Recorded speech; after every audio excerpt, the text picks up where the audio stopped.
What up, everybody? It's the Chakra Doctor. Put your money where your mouth is. June 11th, 2022, Houston, Texas. All-day healing event from 3 p.m. to 10 p.m. Private sessions, group sessions, positive food, positive music, positive people. The link is in the description of this video, and you can call the number in the flyer for more information.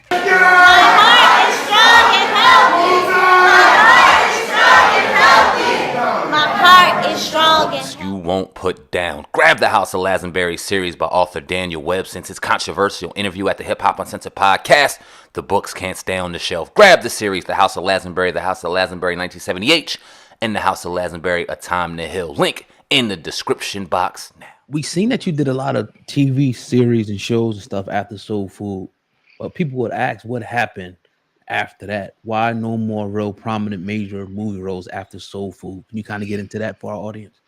Absolutely, man. I appreciate it. So life happened. I mean, you see, I kind of alluded to a little bit. My mother, she passed away from cancer, colon cancer. She was young. Man, it's tough. You know, my mom was my best friend. She was anybody that knows me and growing up, you know, in the industry, my mom was right there. And what's amazing about her, man, she kind of like, she pushed back on the, I don't know if you heard of the momager reputation, right? You know, the mom that's on set, difficult to work with. That was not my mother, man. She was just the complete opposite. People loved being around her. And she was, it's crazy because we didn't have a history of cancer in our family.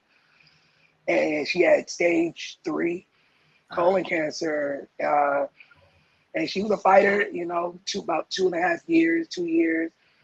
And then she succumbed to it, unfortunately. And that was difficult, y'all. Like I remember asking, actually a fellow actor, man, Jermaine Williams, shout out to him.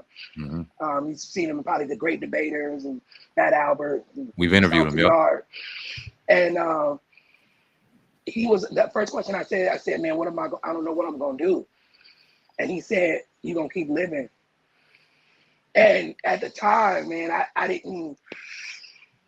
I really felt like I didn't have a reason to do anything. Like, she was the reason, y'all, that I got into this. She, film, TV, just writing, directing, even. Like, she produced everything I did. And I was going through the motions, y'all, for at least 2-3 years.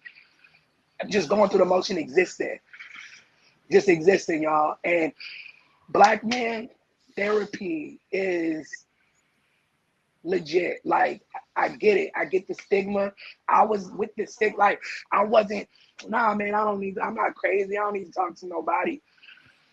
I feel like if you Black, you should be in therapy of some kind, anyway. Yeah. But Black men, man, we got traumas out here, man. And that was one of my greatest traumas, man, as well. And it was tough, man. It really was. And therapy helped me, honestly, to get through it. Like, honestly. And I'm not talking about just talking to a friend, talking to your pastor. Nah, I'm talking about, like, legit lining up for therapy, somebody who don't know you, who could be objective to the shit that we go through. And that really helped. So that was a big, that hit a lot, man. And it took a while to kind of get back on the saddle, you know. It took a while, man, to kind of get back on the saddle with that. So I know when people ask that, you know, and I'm sometimes reluctant, you know, to share that deeply, man. But, you know, like I said, you guys are, like I said, I'm fan of y'all, man. So, you know, I appreciate y'all asking. Appreciate you sharing, for sure. So is that the reason why ultimately you didn't take the Wood role, was because of your mother passing and doing all that transition during that time? Well, so the Wood that was my mother was still here. And so that's why, like, one of the biggest regrets, and you know, bro, it's one of the things, like, how you read a script, and sometimes, like, how you interpret something. Like, we read it, and I can actually tell you what it was, real talk. So y'all remember the sex scene in the movie, right? Mm-hmm. Where he had sex, and it's so dope. I love how they filmed that because it was real. It was awkward. It was funny. Cause sex, man, ain't, you know, the first time ain't always like this just glorious moment, right? It's some like weird, you know, give me some awkward shit. What we read that, and I think coming off of Soul Food, my mother at the time didn't think that I needed to be doing sex scenes like at that particular juncture.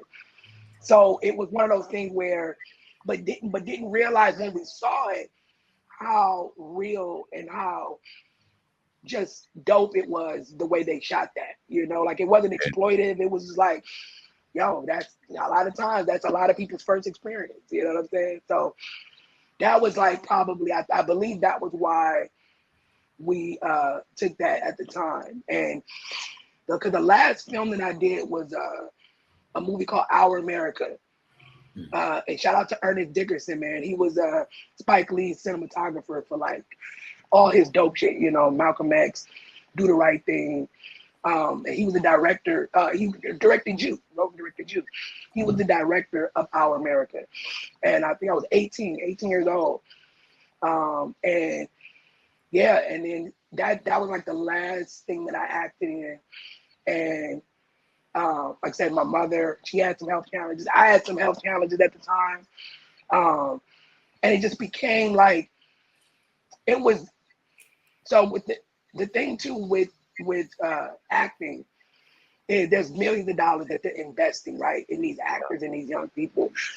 And you always have to like get these like physicals and things like that. And it just became exhausting. I'm not even gonna lie, man. It became exhausting. And then once my mother got sick, man, I wasn't right and needed to get right, you know.